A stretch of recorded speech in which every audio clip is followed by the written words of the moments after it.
We are reading this morning from Hebrew 11, and we are finishing with this chapter this morning. Hebrew 11, I'm going to read from verse 30 to 40, last verse in this chapter. Verse 30, by faith the walls of Jericho fell down after they had been encircled for 7 days. By faith Rahab, the prostitute, did not perish with those who were disobedient, because she had given a friendly welcome to the spies. And what more shall I say? For time would fail me to tell of Gideon, Barak, Samson, Jephthah, of David and Samuel, of the prophets, who through faith conquered kingdoms, enforced justice, obtained promises, stopped the mouths of lions, quenched the power of fire, escaped the edge of the sword, were made strong out of weakness, became mighty in war, put foreign armies to flight, women received back their dead by resurrection, some were tortured, refused to accept release, so that they might rise again to a better life. Others suffered mocking and flogging, and even chains and imprisonment. They were stoned, they were sawn in two, they were killed with the sword. They went about in skins of sheep and goats, destitute, afflicted, and mistreated, of whom the world was not worthy, wandering about in deserts and mountains, and in dens and caves of the earth. And all these, though commended, did not receive what was promised, since God had provided something better for us, that apart from us, they should not be made perfect. So far the reading of the word. So as we have seen the list, the heroes of faith in this chapter, as he was sketching the lives of people from the very beginning, starting with Abel, how they trusted God, Enoch, Noah, Abram, Moses, Isaac, Jacob, Joseph, all of them, how they lived and how they was accepted by God because of their faith, encouraging the readers of this book not to trust in their own works, but to live by faith. And faith is trusting God completely, trusting in His word, not partially, not conditionally, not when circumstances make it reasonable to do so, but it's an unconditional confidence in what God has said, and strictly on the basis of what He has said. Faith believes God's testimony, and simply because God has spoken. And therefore, as we have seen, faith always involves an element of risk. It always has a dimension of what other people would call foolishness. And it always requires the believer to choose between two fundamental options. It is trust in God's word, or trust in your own intellect, your own instincts, your own assessment of what is right or reasonable. Only that two options is available. It's either our own way, and that's the way of unbelief, or it is God's way, and that's the way of faith. And what distinguishes this final section of Hebrew 11 from what has preceded is the range and the intensity of the faith that it portrays. Earlier in the chapter, the emphasis fell on the individual and their decisions, their pilgrimages. The well-known figures, Enoch, Abel, Noah, Moses. But here the writer is almost casting his net much wider and is gathering in dozens of unnamed saints whose common character was the courage they had, even in very extreme circumstances. Conquests, suffering, triumph, torture, deliverance from death. And together they form an almost comprehensive portrait in the Bible of what it looks like when faith does not only confess that it trusts in God, but it maintains that faith under conditions that should, by every human reckoning, almost have destroyed it. Difficult circumstances. And this passage organizes itself around a few demonstrations of the courage of faith. It tells us that their courage and their faith conquered in struggles. It continues even in suffering. And it counts on salvation even when it was not visible. And we see the first example he's mentioning here in verse 30. By faith the walls of Jericho fell down after they had been encircled for 7 days. Now the fall of Jericho is one of the best known events in the Old Testament. From our youth we learn about this event. We see the pictures in the children's books. But it was remarkable. It was a fortified city, massive walls, built to resist every attack. And by any human measure, it was almost impossible to conquer it. And God's plan was, for the Israelites, was to make them totally dependent on Him. They was to march on this city and walk around it once a day for 6 days. And on the 7th day, they were to march around it 7 times. Blow the trumpets and shout. There was no weapons. There was no military tactics.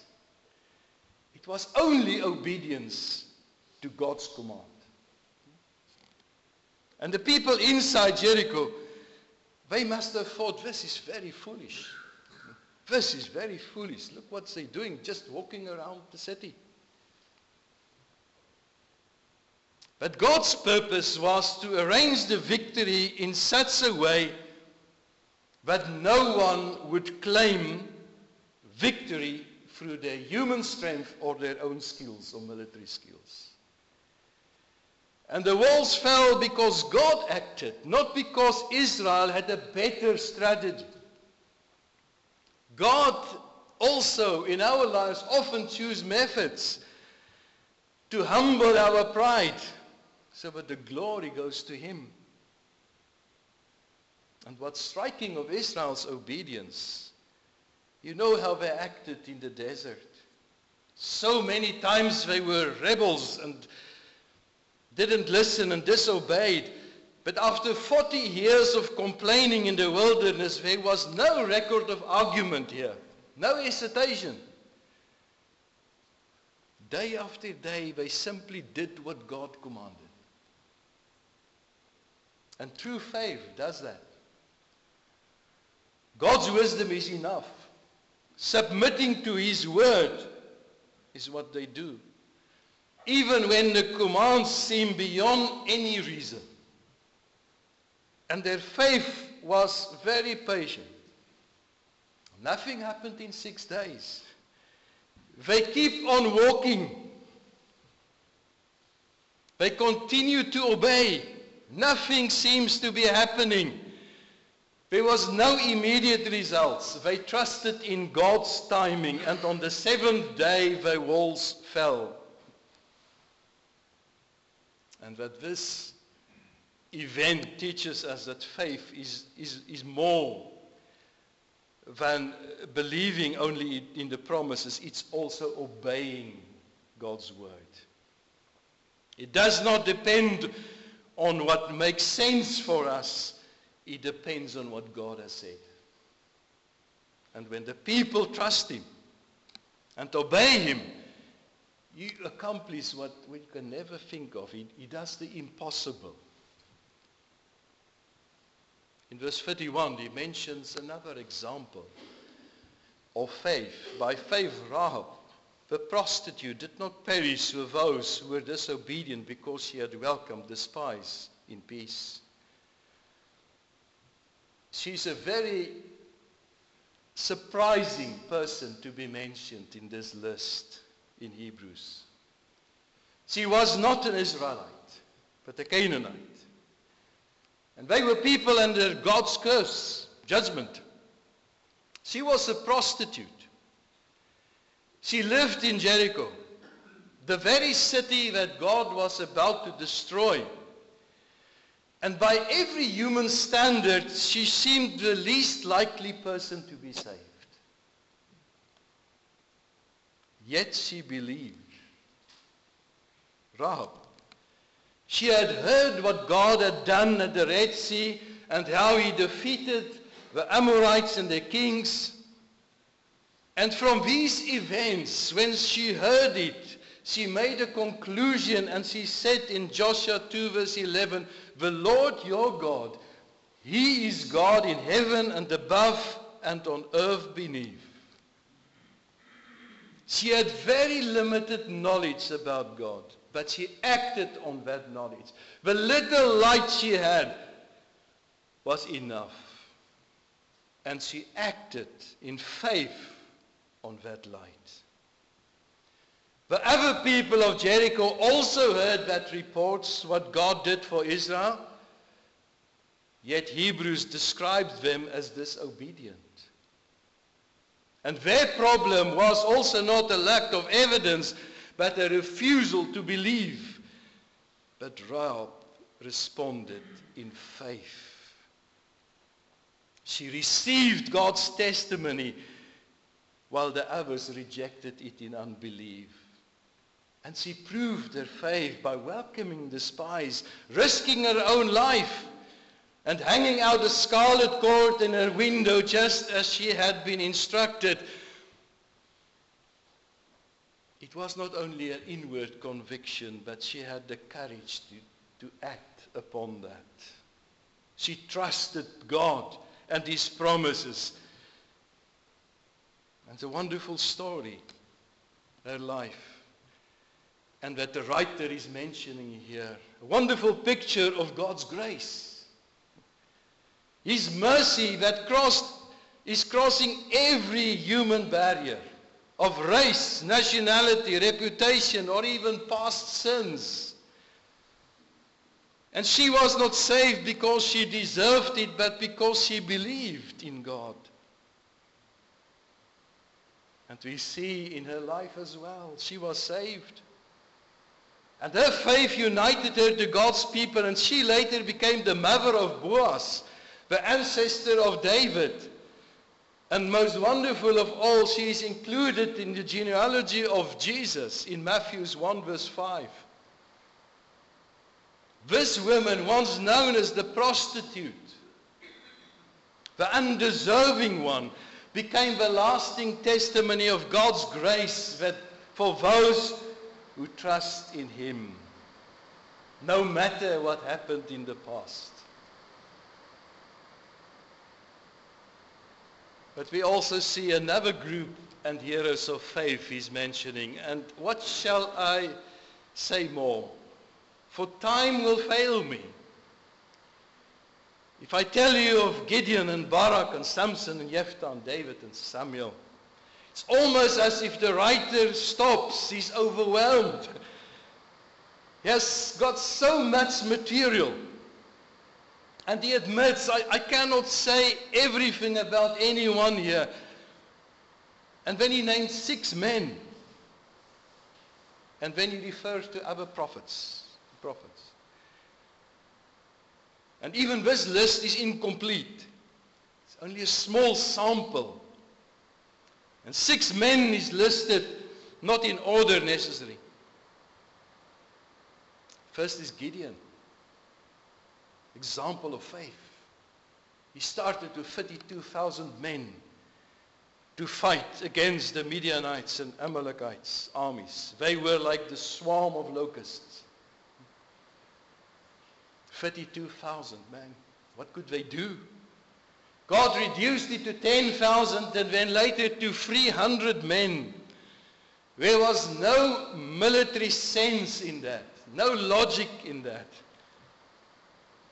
And he was making it clear that Israel's victory would come from him and not from human strength. And they were armed with torches and trumpets and clay jars. They had to trust in God. They had to trust in God. We read in Judges 7 verse 2, the people with you are too many for me to give the Midianites into their hand, lest Israel would boast over me, saying, my own hand has saved me. He did it. He reduced it to 300. He made it impossible, but they had to act upon his word. They need to believe. It's not the great numbers. It's not the human ability that accomplishes his purposes. He calls people to trust him and obey him and depend upon him. Read about Barak. They faced Sisera's 900 iron chariots with only 10,000 men. 2 tribes of Israel. He was told beforehand that the victory would not be his, and he responded by calling Deborah, God's prophetess, to go with him. And he did not ask for military help, but the assurance that God will be with him. And God gave him the victory. Read of Samson. He mentioned him as well. He's not maybe remembered for his faith, but for his great strength. He was physically a strong man, but he had also very personal moral weaknesses. He had many failures, and that's recorded. Yet, in some sense, it's also said that he trusted in God in very critical times and periods of his life. And without that moral inconsistency, he had faith in times when it mattered, and God gave him victory. Jephthah. He made a foolish vow. It cost him greatly. It's a painful story. Yet he trusted in God. In God's strength, and God honored it. It tells us that even people who trust God can make serious errors. But God praises them for their faith. The most remarkable one we all know, it's also mentioned here, is David. Naturally, most impressive one of the Old Testament. His life started as a boy alone with the sheep. He killed lions and bears, confident that God is with him. He stood before Goliath with only a sling and 5 smooth stones. Every other soldier was afraid. But he calmly was certain that God was with him.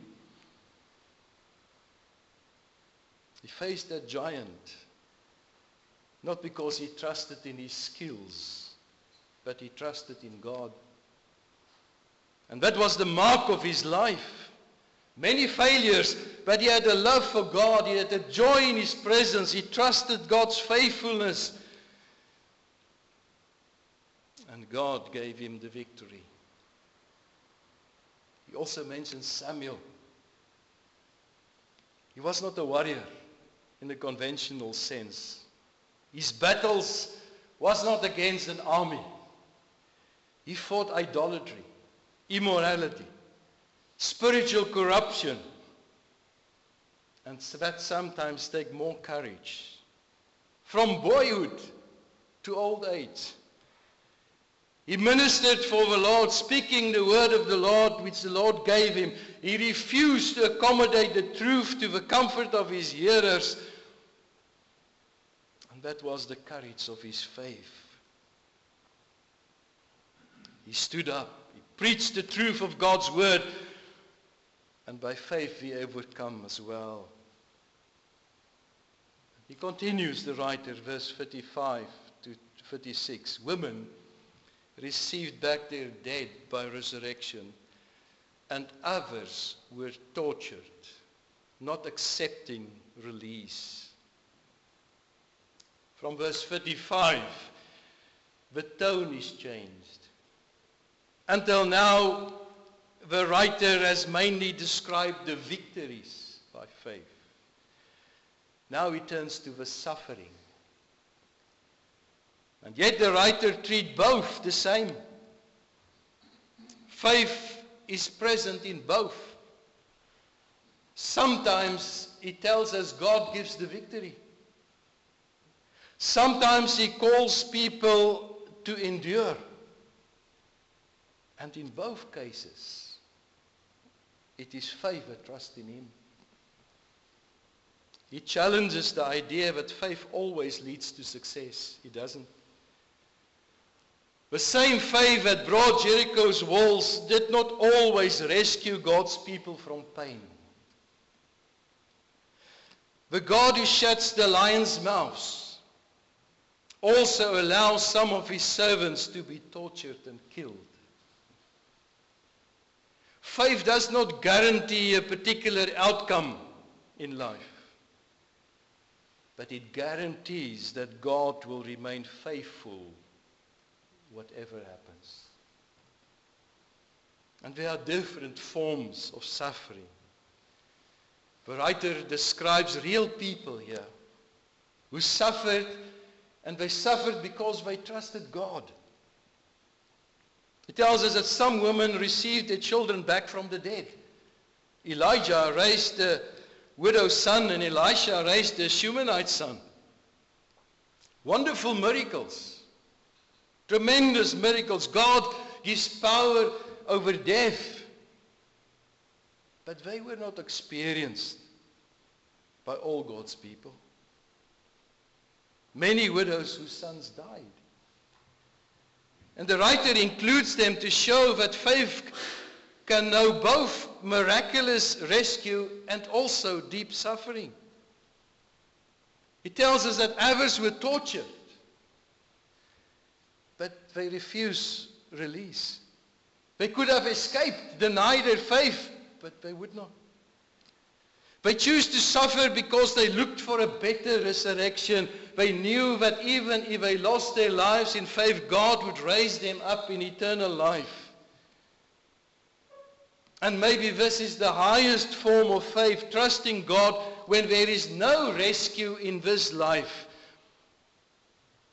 Their persecutors could not take their body, but God promised them resurrection. Others faced mocking, beatings, chains, prison. One prophet who experienced it all is Jeremiah.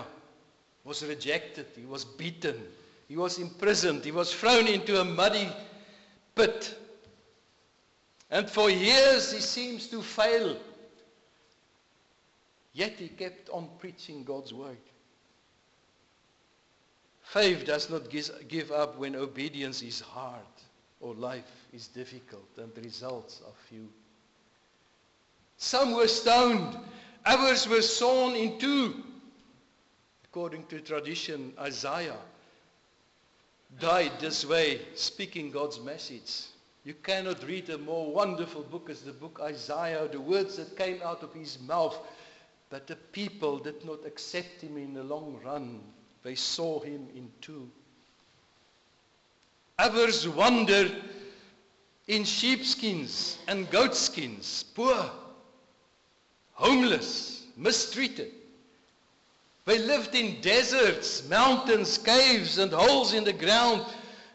They had none of the things the world values. But God saw them differently.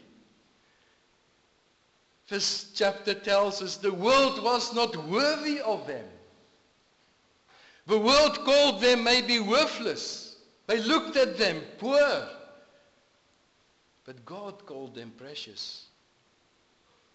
And those who lived in caves were of a far greater value to God than those in the societies who drove them out there. This is one of the great lessons of Hebrew 11. Faith is not measured by our success, but by a steady trust in God. Some are delivered, others suffer greatly. Some receive miracles, others die as martyrs. But all who trust in God are equally precious to Him. Verse 39 and 40 tells us they have faith, and they was waiting for the promise. And all of these, having gained approval through their faith, did not receive what was promised, because God had provided something better for us. It's a surprising point in the end here, that all these people, from Abel to the unnamed wanderers in sheepskins, were approved by God through their faith. God was pleased with them. Their faith was real, it was tested. But this verse tells us, yet they did not receive the promise. And that is amazing. It was not fulfilled in their lives.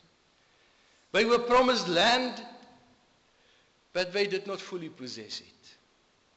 They were told they will be a great nation, and they never saw it fully established. They longed for the Messiah, but they never see Him come. The great redemption, the whole covenant was pointing to was Christ on the cross. That was the promise to come.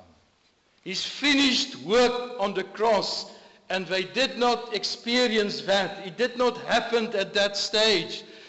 They lived in the hope of what we now have received already. They looked forward. We can look back. Their faith hold on to the promise. We can rest in its fulfillment. The verse says God has provided something better. And that something better is the finished work of Christ, the atonement. And all the sacrifices of the Old Testament was pointing to that. And every Old Testament believer who died in faith was saved because of the blood of Christ on Golgotha. They were saved in advance on the basis of what Christ would have accomplished. The cross made the faith of all the Old Testament saints complete. And before the cross they were saved because they was looking forward, and through the cross they were still saved in full reality. The hardest thing to trust in when there's no visible proof. And Jesus spoke about that as well in John 20 verse 29. He said, "Blessed are those who have not seen and yet believed." And he was describing these people as well. They never saw the promised Messiah. They only had God's promises. They had the shadows, they had the pictures of what was to come. And yet they trusted God in victory, in suffering, poverty, and death. In conclusion, what a wonderful picture is Hebrew 11 for us of real faith. Sometimes faith conquers against impossible odds. Sometimes faith endures in deep suffering. Sometimes it's hold on to salvation when that salvation is not visible. Sometimes the walls fall. Sometimes God's people live in caves. In every situation, whether in victory or in caves, whether the armies fell or prophets were killed, these people trusted God. And their trust was never wasted. It was never wasted. And God approved of them all, and the resurrection awaited them all. Something better he had planned was completely at the right time. And that salvation came through Christ. The one, if we have faith in him, is the fulfillment of all God's promises. The fullness is in him, and those who believe in him are complete. He's the only Savior, and he's the only Lord. They died without seeing what we see now. They trusted what we now can hold fast. And the God who remained faithful to them through hardship is the same God who holds us today.